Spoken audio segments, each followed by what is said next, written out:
I'm Gabrielle Etzel, healthcare reporter for the Washington Examiner, and today I'm joined by Jeanne Mancini, outgoing president of March for Life. Thank you so much for coming here today and talking with us. We're really excited. Well, thank you. Thanks for having me. I really appreciate it. So I wanted to ask, first and foremost, you've been at March for Life for such a long time. What is the accomplishment you're most proud of during your tenure? What is the moment that sticks out the most?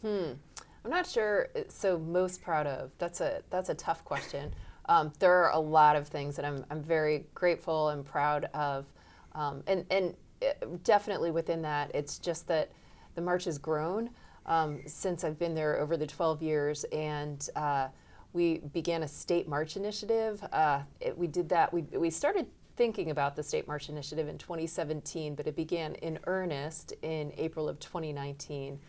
So just the growth of the march, the social media reach that began, it grew in earnest the second march that I was helping with. That was the first time we trended worldwide, and prior to that, we'd never had any kind of a little bit of a social media presence, but very, very little. Like our website was called a relic, graciously at that time.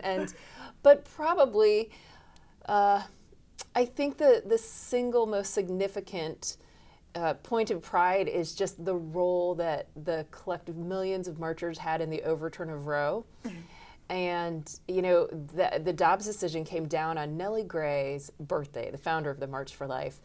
And it's hard to imagine. I mean, there were so many different pieces that went into that decision actually happening and that Roe being overturned. But it's hard to picture that having happened without the collective millions of marchers witnessing over the year. I can't think of a more powerful picture that Roe, we would often hear in the Roe days, Roe is settled law, Roe is settled law. And right. To see those, hundreds of thousands of marchers going past the Supreme Court every January, it just created that pictorial image that Roe is not settled law. Right. So yes, so the overturn of Roe, certainly. Absolutely. And thinking about that, there are some that might leave the question, well, since March for Life was set up in order to protest Roe, what is the relevance of March for Life now? Great question. And we're seeing also potentially declining numbers of protesters actually going out in D.C., even though you have so many state marches. How would you respond to that type of inquiry? What's the purpose of the march? Why do we march? Yeah, well, not to sidetrack us too much, but I haven't seen a decline in marchers, not in national marchers. So it's stayed very rigorous and fulsome since the overturn of Roe. We thought that may happen, but it hasn't. Okay. So just by way of clarification. Good, thank you. So while Roe made abortion legal in all 50 states, the overturn of Roe with the Dobbs decision didn't make abortion illegal, or more importantly, unthinkable. What it did allow is for states to enact pro-life protections prior to the time of viability. So under the Roe regime, states that wanted to enact such protections, say a heartbeat protective law, or even a 15-week pain-capable law, they weren't allowed to do that under Roe. It was illegal, unconstitutional, but now they're able to do that. But even in terms of legally, we very much still have our work cut out for us, even given the overturn of Roe. But even more importantly, the cultural ramifications of where people are on this issue, there's even more confusion, I feel, these days, and women are sadly presented so many conflicting messages about how they need a right to abortion, how this is good for them, and I think that's erroneous. In the end of the day, we march to make abortion unthinkable, and we're just not done. We're not there yet. When Roe was overturned, a common phrase that was used, borrowing from Winston Churchill of all people, was during the Battle of El Alamein in World War II. He was asked, "Is this the end?" And he said, "It's not the end. It's not even the beginning of the end, but perhaps it's the end of the beginning," signaling that they were moving into a whole new phase in World War II. I think the overturn of Roe with the Dobbs decision moved us into a different phase where providing support for women who are facing unexpected pregnancies is all the more important.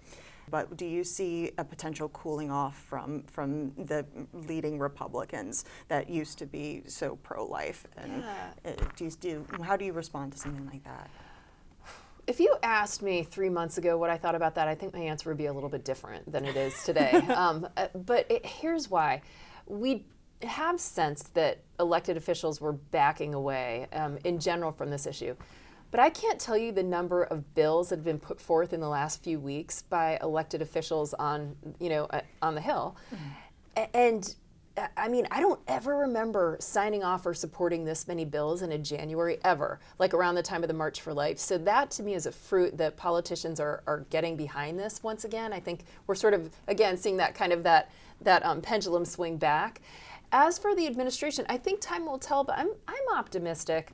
I certainly was not happy with some of the comments made on the campaign trail. At the same time, President Trump was the first president in American history to come to the March for Life, the first president to ever send a standing vice president to the March for Life. We weren't on the world stage to the same extent until Trump and Vice President Pence made the March for Life a matter of importance. And so I think, the jury's out. I'd like to, again, just even in another couple of months, I'll be interested to see what policies have been enacted. Will the Protecting Life and Global Health policy be enacted? I certainly hope so.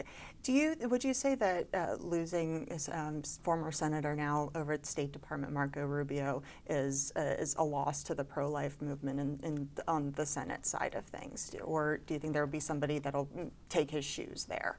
Well, I worked at the United States Agency for International Development, which falls under the Department of State. So I was overjoyed when Secretary Rubio was announced as the Sec State.